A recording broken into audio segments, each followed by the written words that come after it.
Let's revise the gradient of a straight line. On this set of axes, I have drawn the graphs of two different straight lines. The blue one is represented by 2x minus 1 and the purple one x plus 1. It's immediately apparent that the blue line is increasing at a quicker rate than the purple line. And this is the concept of the gradient. We can think about the gradient as for a certain amount of blocks to the right, it goes a certain amount of blocks up. So if we will look at the purple graph between A and B, we will see that for 3 blocks to the right, it also goes 3 blocks up.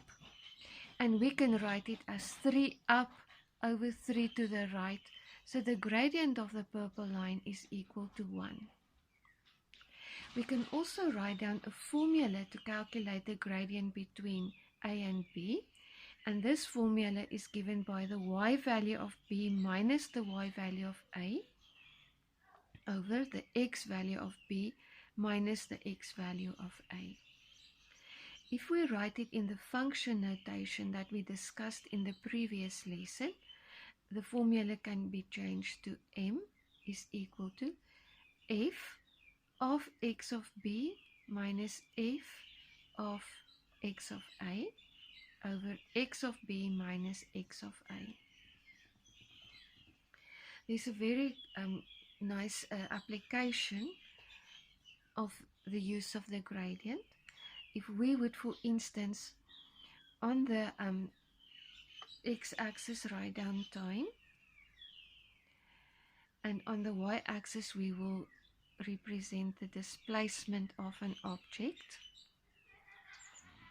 We can think about the gradient as the change in displacement over the change in time.